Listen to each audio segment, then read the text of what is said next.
Oke, baik. Selamat sore Bapak Ibu semua. Saya dengan Rini, saya berusia 56 tahun.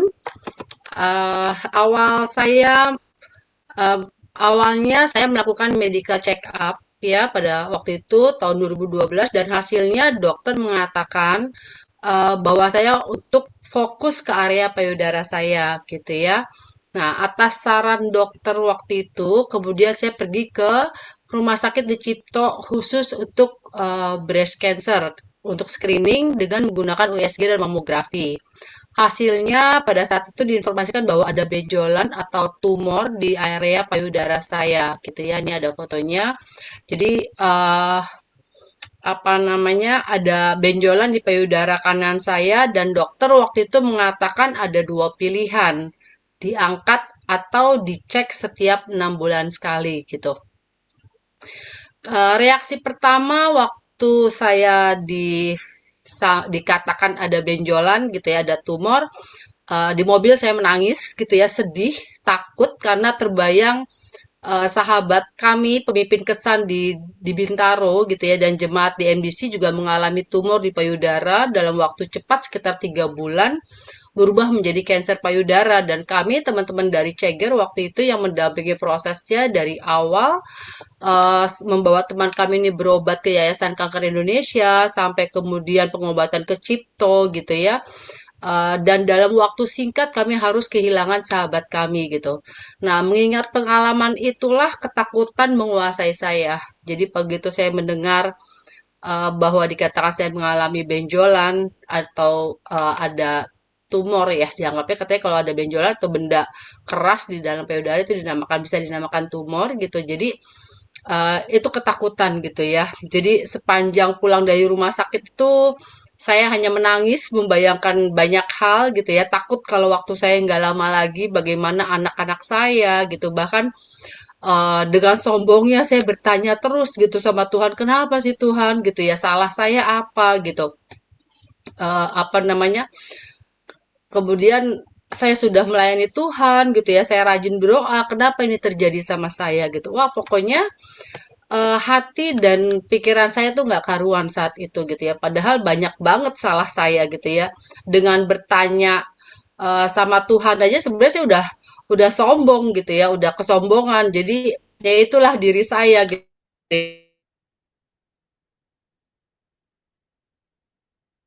Kalau mau melihat aslinya seseorang, jadi apa dokter waktu itu memberi pilihan untuk saya untuk diangkat atau dipantau setiap 6 bulan sekali gitu karena belum terlalu besar tumornya dan pilihan saya setiap 6 bulan saya kontrol gitu ya.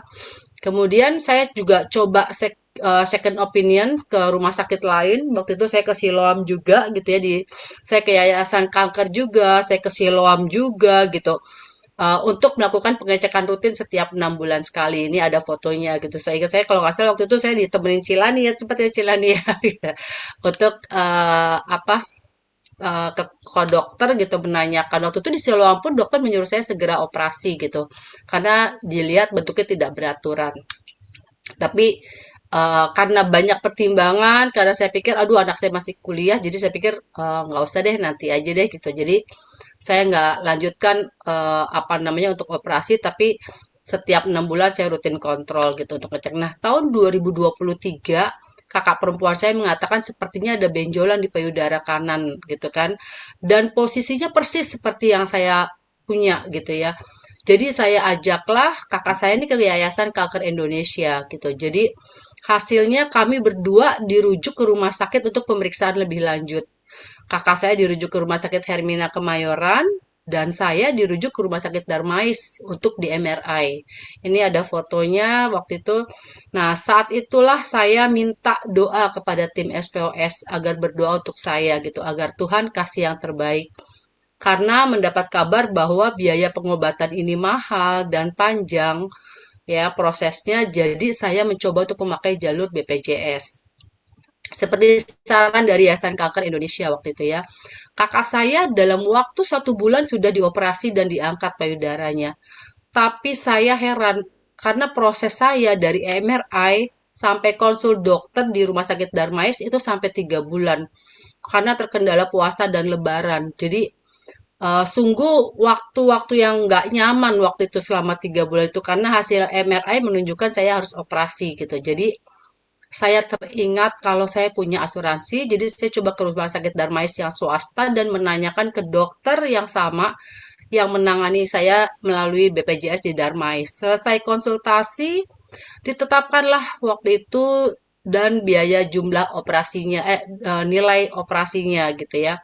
Saya ingat biayanya sekitar 152 jutaan. Saya sempat share screen fotonya kali bisa Pak Yosef gitu ya. Jadi, oh ini waktu itu yang di Yayasan Kanker, di sinilah dinyatakan bahwa saya harus operasi sama dengan kakak saya. Jadi kami sama-sama dirujuk, kakak saya ke Hermina, saya ke Rumah Sakit Darmais lagi, satu lagi. Nah, ini sebelah kiri ini rujukan dari Yayasan Kanker untuk saya di MRI. Kemudian untuk yang sebelah kanannya ini biaya operasinya gitu ya. Jadi dokter sudah menyatakan saya harus dioperasi, tidak bisa tidak gitu dan biaya operasinya tertulis 152 juta gitu ya. Sudah ditetapkan tanggalnya gitu waktu operasi gitu. Kemudian apa karena saya ingat kan saya punya asuransi, jadi saya coba hubungin ke rumah sakit Darmais yang swasta tadi ya. Nah, kemudian saya menghubungi orang asuransi ini waktu itu saya punya asuransi prudensial dan beliau menyampaikan untuk saya pindah ke rumah sakit yang lebih bagus dalam penanganan cancer yaitu ke Siloam waktu itu gitu ya. Jadi sebenarnya jujur saya ragu buat dioperasi gitu karena saya melihat bagaimana kakak saya setelah operasi mengalami banyak kendala dan bolak-balik ke rumah sakit harus kemoterapi, tangan tidak bisa diangkat gitu ya. Padahal saya masih harus bekerja dan putri saya masih sekolah waktu itu, membutuhkan dana yang nggak sedikit setiap bulannya. Tapi eh ya atas doa teman-teman di SPOS gitu ya, yang terus saya coba juga meyakinkan diri saya bahwa ya ini yang terbaik gitu. Walaupun saya minta untuk ada kesembuhan gitu ya, tapi kalau memang Tuhan izinkan saya harus operasi ya saya percaya Tuhan sudah kasih saya yang terbaik gitu. Walaupun tetap deg-degan gitu ya. Nah, atas saran marketing asuransi itulah saya ke rumah sakit yang lebih baik dalam penanganan cancer, pergilah saya ke rumah sakit Siloam ya. Dulu waktu tahun 2020 saya sempat ke sana juga, dokter menyarankan saya untuk operasi waktu itu gitu. Tapi kali ini saya datang lagi dengan persiapan mental bahwa saya siap untuk dioperasi gitu ya. Kemudian ya saya bersyukur banget gitu ya, saya ditemenin sama sahabat-sahabat SPOS yang terus berdoa, terus menguatkan saya, menyiapkan hati saya untuk dioperasi, dan saya berusaha juga untuk menyerahkan semuanya sama Tuhan Yesus, walaupun masih kalau bisa enggak ya Tuhan gitu, tapi ya udahlah saya coba siapkan hati saya, dan waktu itu saya ke rumah sakit bersama suami saya gitu ya. Kami udah siap, saya udah siapkan hati juga untuk tindakan operasi. Ternyata gitu waktu saya saat di USG, dokter nggak menemukan benjolan di payudara saya gitu. Berbeda dengan hasil MRI-nya gitu. Dan beliau memanggil rekan dokternya yang lain untuk USG saya kembali. Jadi dua dokter ini USG saya. Dokter yang kedua juga bilang benar dia tidak menemukan ada benjolan gitu di payudara saya gitu. Sampai saya menanyakan kok bisa nggak ada dok? Kan di MRI ada gitu, USG ada gitu. Tapi di USG sama dokter ini nggak ada dua dokter ini gitu. Apa namanya karena dokternya Kristen waktu itu gitu ya. Dokter menyampaikan ya kalau sekarang tadinya ada sekarang nggak ada ya berarti ini ada mukjizat Tuhan katanya gitu kan. Disitulah saya merasa bahwa apa ya nangis lagi sih saya gitu. Tapi nangisnya waktu itu saya apa namanya karena sedih sekarang saya nangis karena ini beneran Tuhan gitu ya. Kok Tuhan bisa tolong saya gitu di saat saya siap operasi malah Tuhan bilang udah nggak ada lagi benjolannya gitu. Udah.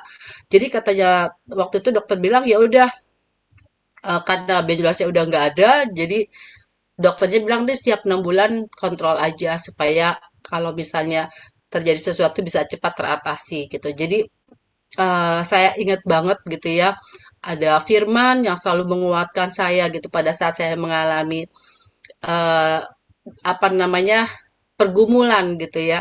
Saya ingat firman Tuhan mengatakan untuk saya tetap berdoa, untuk saya tetap mengucap syukur dalam segala hal, untuk saya bersuka cita senantiasa karena saya tahu itu yang Tuhan kehendaki dari saya gitu anaknya gitu ya.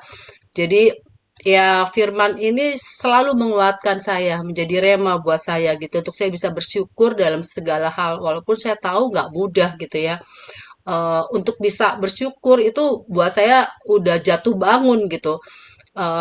Karena bersyukur dalam segala keadaan kok kayaknya sepertinya keadaannya nggak baik-baik aja, tapi saya harus terus bersyukur gitu ya. Tapi saya belajar gitu, saya belajar dengan kejadian saat saya menanti waktu itu untuk hasilnya dokter gitu ya, hasil MRI-nya saya tahu di situ tertulis harus operasi gitu. Itu bukan hal yang mudah buat saya gitu. Ada banyak yang saya pikirkan, yang saya pertimbangkan gitu, tapi saya terus berusaha percaya bahwa Tuhan tahu yang terbaik gitulah. Kadang saya suka kata, ya Tuhan jadilah seperti kehendakmu bukan kehendakku gitu ya. Nah, dari itu saya melihat bahwa semua yang terjadi itu beneran mengubah hati dan pikiran saya gitu ya. Prosesnya nggak mudah. Ada air mata, ada rasa kecewa, rasa marah yang harus saya lepaskan saat saya mulai mempercayakan semuanya sama Tuhan. Gitu. Perlahan saya menyadari bahwa kondisi apapun saat ini yang terjadi pada saya, Tuhan Yesus pasti kasih yang terbaik gitu ya.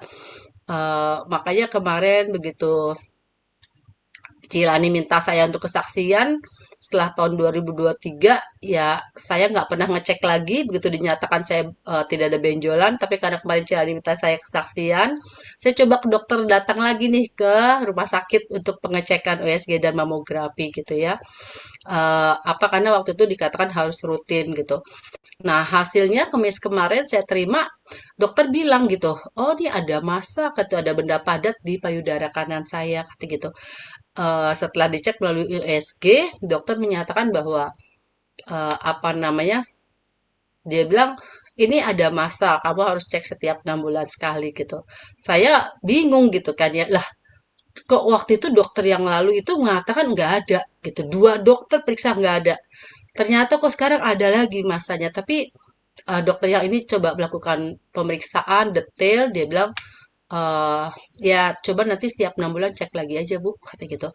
Tapi satu hal yang saya lihat gitu ya Bapak Ibu, walaupun mungkin saya nggak tahu apakah waktu itu dokter tersebut yang bilang menyatakan nggak ada, dua dokter menyatakan nggak ada, padahal MRI bilang ada gitu ya. Itu buat saya bukan sesuatu yang kebetulan gitu ya. Kalaupun sekarang ada, dokter cuma bilang kelihatannya ini tidak berbahaya gitu ya. Mungkin ini hanya lemak saja, tapi nanti coba kita observasi kembali kata gitu.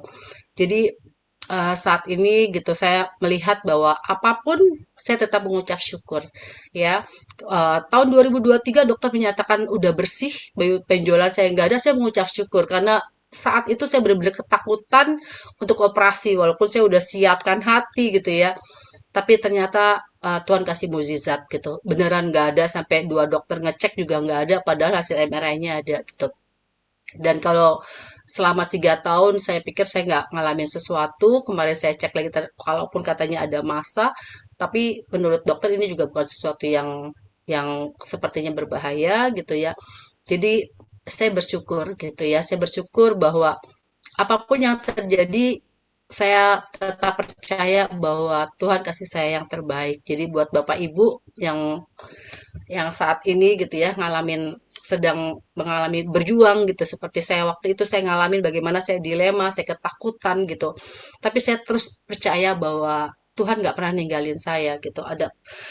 Saya terus datang, berusaha untuk datang. Kadang-kadang saya pikir saya perlu juga kayaknya digituin gitu ya. Maksudnya diberi seperti itu supaya saya benar-benar datang sama Tuhan. Mungkin kalau saya nggak ngalamin seperti itu, saya nggak melihat pertolongan Tuhan. Maksudnya bukan nggak melihat pertolongan, saya nggak berusaha untuk deket sama Tuhan segimana mungkin caranya gitu ya.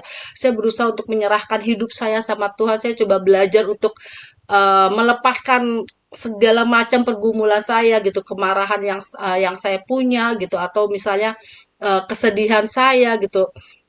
Jadi saya berusaha untuk terus melawan, dan bukan melawan sih, saya menyerahkan benar semuanya sama Tuhan, dan saya percaya Tuhan pasti tolong saya gitu. Jadi waktu tahun 2023 itu Tuhan nyatakan, dokter nyatakan benar-benar saya nggak ada lagi benjolan, saya ngerasa itu mujizat Tuhan gitu ya buat saya ya gitu. Itu anugerah karena itu cukup lama dokter bolak-balik sebelumnya bikin saya untuk operasi tuh saya ketakutan gitu karena banyak hal yang saya pertimbangkan. Jadi ya saya percaya bahwa kasih Tuhan selalu ada. Ya buktinya kalau saat itu saya bisa menerima mukjizat Tuhan gitu dengan dua dokter menyatakan nggak ada benjolan di payudara saya, ya artinya Tuhan tolong saya dan masih ada mukjizat itu saat ini pun gitu sih Cilani. Amin. Amin. Ya, puji Tuhan bahwa Tuhan turut bekerja di dalam segala hal untuk mendatangkan kebaikan bagi orang yang mengasihi Dia. Ya, kita Amen. bersyukur bahwa mukjizat masih terus ada dan terus menyertai eh, terima kasih buat kesaksian Ibu Rini dan kalau Ibu Rini diminta untuk closing statement, apa pesan Ibu Rini kepada Bapak Ibu yang ada di dalam ruang Zoom ini untuk yang sedang bergumul, sedang berjuang, mungkin untuk mengalami janji-janji Tuhan, mungkin Ibu Rini bisa menyampaikan sesuatu kepada mereka. Ya, Bapak Ibu yang sedang berjuang saat ini, baik karena sakit penyakit maupun masalah apapun, jangan patah semangat. Kita punya Tuhan Yesus yang begitu baik, yang luar biasa gitu ya, yang penuh dengan kasih. Air mata kita tuh beneran diperhatikan sama Tuhan gitu ya. Saat kita datang, saat kita menyerahkan hati kita, penyakit kita, pergumulan kita akan menerima damai. Walaupun sakit kita mungkin belum sembuh, pergumulan kita belum selesai, tapi kita bisa melihat eh, dengan hati yang lain gitu ya, di mana kita akan merasakan damai yang dari Tuhan saat kita menyerahkan semuanya kepada Tuhan. Jadi yuk kita percaya ada banyak mukjizat, ada banyak anugerah yang akan kita rasakan gitu ya. Jadi jangan pernah jauh dari Tuhan, tetaplah berdoa, mengucap syukurlah dalam segala hal dan bersukacitalah senantiasa. Amin.